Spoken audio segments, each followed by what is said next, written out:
Fellas, I had a guy ask me to post something real quick about setting up the steering servo and getting your alignment kind of where it needs to be. I've taken the screws out of the bottom of the servo receiver box. So I'm just lifting up, took the servo arm screw out of the linkage to the front end, and we're looking here at the bottom of the box. The bottom of the box, you can see pretty clearly, it gives you a diagram of what this servo is supposed to line up as. And it's kind of telling you what it wants you to do. So what I'm going to do here is I'm going to go ahead and flip on the ESC.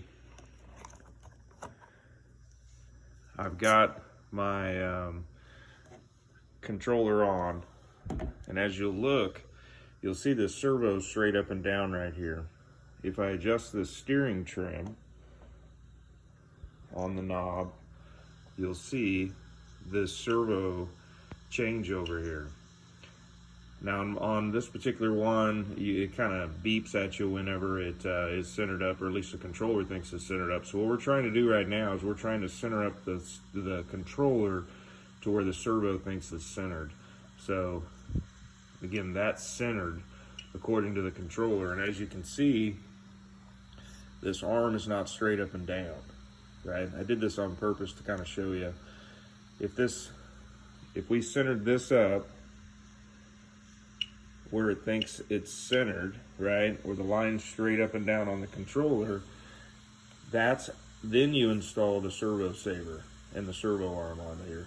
If you do it, like I said, I installed this on here crooked to kind of show you what I'm talking about. Now this isn't so far off that I probably can't make a little bit of an adjustment on here, but as you can see, my dial's turned over to the right a little bit to get this servo saver in line. So the first thing you want to do is, when you're installing a new servo or you put a new servo saver on, is you want to center up your servo, or if you don't have a beep on your controller or your transmitter, go ahead and get that line straight up and down, and then install your servo saver straight up and down according to this. Most of these servo savers that are on, this is a 3S line, even on the 4S lines, they kind of want this thing straight up and down. After you get that on there, go ahead and put your servo saver on, and then we can start hooking our linkage back up. The other thing you need to do is your linkage. Let me get a tape measure out here. You want to make sure that this space, that rod, is about the same on both sides. Okay? If you have one rod that's longer and one rod on the left side, for instance, that's shorter, your steering linkage is going to be a little wonky. So before we hook this servo saver on back up to the servo, we want to make sure that these links are the same distance apart, these turnbuckles.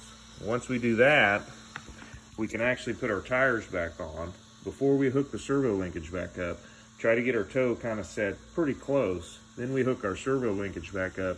Then we can go through the steering calibration, kind of in that order. So first and foremost, we've got to center the servo saver up using the controller before we put the servo saver on. Then, before we hook this up, we've got to make sure that these linkages are the same. The turnbuckles are turned out the same amount. That'll center your toe before you hook the steering back up.